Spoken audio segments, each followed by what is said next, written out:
नजदीक है और अभी तक अगर आपने कोई स्ट्रेटेजी नहीं बनाई है एग्जाम को क्लियर करने के लिए, तो आज मैं आपको बताऊंगी क्यों कौन सी स्ट्रेटेजी है जिसे फॉलो करके आप इस एग्जाम को क्रैक कर सकते हैं। तो सबसे पहले बात करेंगे कि सिलेबस को कैसे कवर करना है। उसमें सबसे बड़ी बात जो मैं आपको बताना चाहूंगी कि अगर कोई सब्जेक्ट या बहुत सारे टॉपिक्स ऐसे हैं जिनका आपको अभी तक नहीं पता था, अब उनको क्लियर करने का ना सोचें कि लास्ट 20 डेज में आपका कोई सब्जेक्ट बचा हुआ है जिसका बेसिक भी आपको नहीं आता, अब उसको बिल्कुल अवॉइड कर दें। ठीक है, आपके लिए सीखने का जो टाइम था वो हो चुका। अब जो ये टाइम है इसको आप रिवीजन के लिए यूटिलाइज करें। ऐसा नहीं है कि किसी एक सब्जेक्ट की वजह से आपका एग्जाम क्लियर नहीं होगा। अगर आपके बाकी के सब्जेक्ट बहुत अच्छे से आपने प्रिपेयर किए हुए हैं तो जो चीजें अब से पहले आप लोगों ने पढ़ रखी हैं, या आपका ऐसा है कि जो सब्जेक्ट आपके स्ट्रॉन्ग है आप उन्हीं पर फोकस रखें। स्ट्रॉन्ग से मेरा मतलब है जिनको आप जिनके बेसिक्स आपके क्लियर हैं, जिनकी आपने थोड़ी बहुत पढ़ाई भी कर रखी है या बहुत अच्छे से भी कर रखी है, बेस्ट है। क्योंकि हमें थोड़ा सा एडवांस लेके चलना होता है कि जितने मिनिमम मार्क्स हैं, जो पासिंग मार्क्स हैं, उससे हमें एटलीस्ट 30+ लेकर चलना चाहिए कि इतना हमारा टारगेट होना चाहिए, तब जाकर एग्जाम में मार्क्स हमें मिलते हैं। ठीक है, तो वो हम कैसे क्लियर करेंगे? आपको डेली बेसिस पर रिवीजन करनी होगी। पहले अपना टॉपिक पढ़ा, टॉपिक पढ़ने के बाद उसी टॉपिक से रिलेटेड जो एमसीक्यूज हैं उनकी प्रैक्टिस करनी है। तो ये है आपकी स्ट्रेटेजी नंबर 1। स्ट्रेटेजी नंबर 2 पर आती है डेली, जो आपका डेली रूटीन है, डेली प्लान है स्टडी का, वो तो उसमें आपको क्या करना है? सबसे पहले मॉर्निंग टाइम बहुत एनर्जेटिक होता है, तो मॉर्निंग टाइम में आपको अपने जितने भी आपके सब्जेक्ट्स हैं उनको डिवाइड कर लेना है। क्योंकि एक टाइम पे सारे सब्जेक्ट्स हम नहीं कर सकते, तो उनको डिवाइड कर लीजिए 50-50% कि अगर मान लीजिए आपके 8 सब्जेक्ट हैं या आपके 6 सब्जेक्ट हैं, तो उनमें से 3-3 करके आप कर सकते हैं पर डे, यानी कि एक दिन में 3 सब्जेक्ट्स की आप रिविजन करें।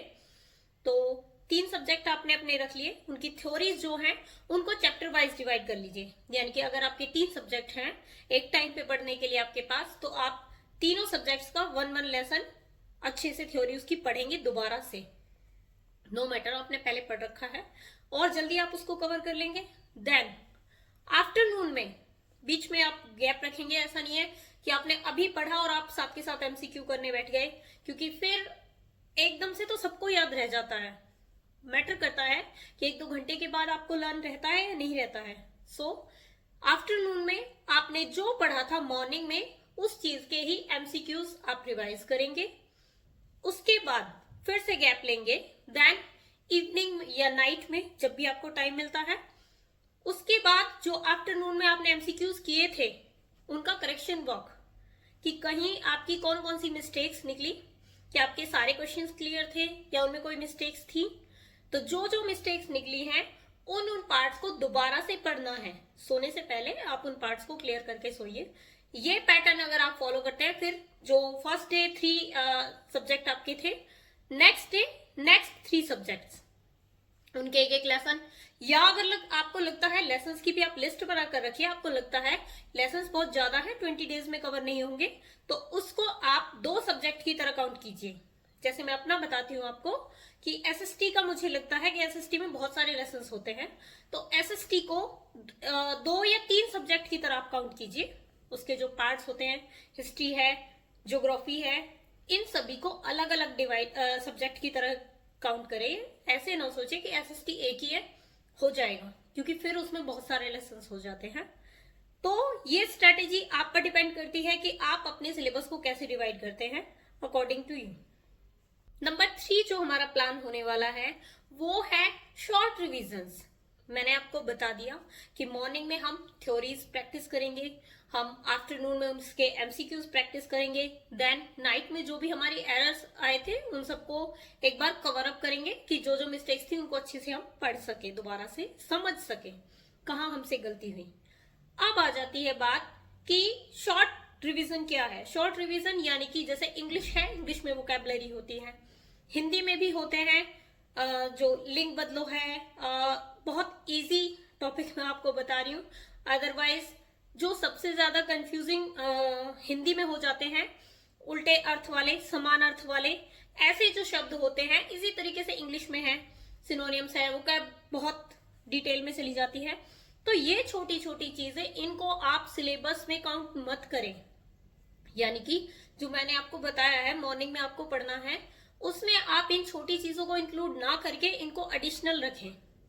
जब आप गैप ले रहे हैं मॉर्निंग में, आपने मान लीजिए आपने 2 घंटे भी पढ़ाई की, उसके बाद आफ्टरनून तक आपके पास काफी टाइम है। आफ्टरनून में आपने एमसीक्यू प्रैक्टिस कर लिए, कुछ लर्न तो आपने नहीं किया ना, तो उस टाइम में, या अगर नाइट में आप एरर अपने करेक्ट कर रहे हैं तो इवनिंग में आपके पास टाइम है।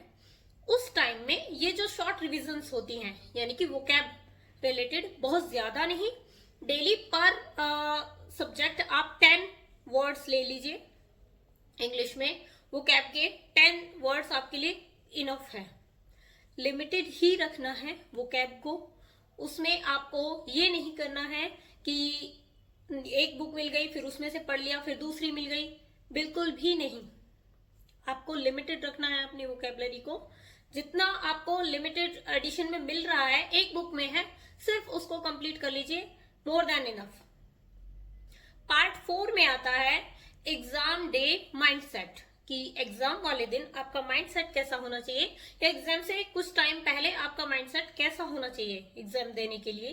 तो उसमें मैं आपको सजेस्ट करूंगी, नंबर 1, ओवर कॉन्फिडेंस नहीं रखना।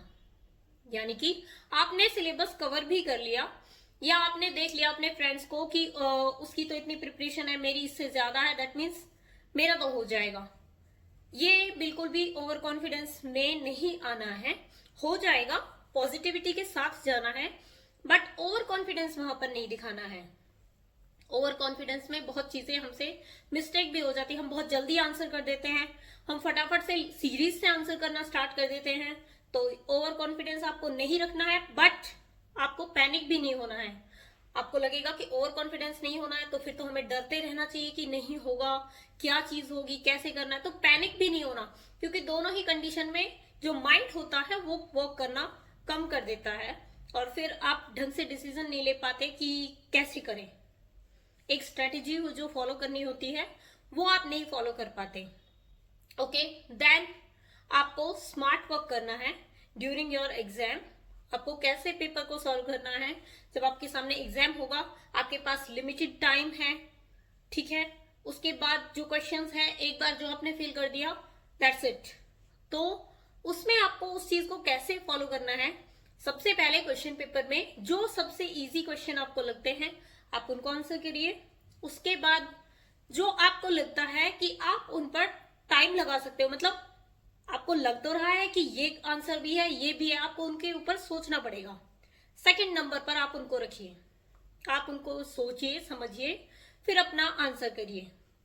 और नंबर 3 पर वो जो आपको लगता है कि बिल्कुल भी नहीं आते, वो लास्ट नंबर पर रहेंगे। क्योंकि नेगेटिव मार्किंग नहीं होती है, तो लास्ट में आप उनको अकॉर्डिंग जो आपको लगे कि मुझे ये ठीक लग रहा है, आप वो कर सकते हैं। तो इस तरीके से डिवाइड करेंगे तो एक तो आप जिन क्वेश्चंस पे ज्यादा टाइम लगा कर सॉल्व कर सकते हैं आप उन्हें कर पाएंगे, और जिन क्वेश्चंस को आपको लगता है कि सीधा आपको आते हैं आप सबसे पहले उनको कर लीजिए। जिनमें आपको लगता है बिल्कुल नहीं आते वो आप लास्ट के लिए रखिए, क्योंकि आपको पता है वो नहीं आते, उनको लास्ट में आप कुछ भी फिल कर सकते हैं। सो इसी तरीके की अगर आप एस्टेट की प्रिपरेशन कर रहे हैं तो आगे इसी सीरीज में मैं आपको एस्टेट की जितने भी जो इंग्लिश है, हरियाणा जीके है, इसकी प्रिपरेशन से रिलेटेड भी मैं आपको अलग अलग टिप्स देने वाली हूँ। तो चैनल को फॉलो करें और सब्सक्राइब करके रखिए और लाइक भी कीजिए वीडियो को। Thank you.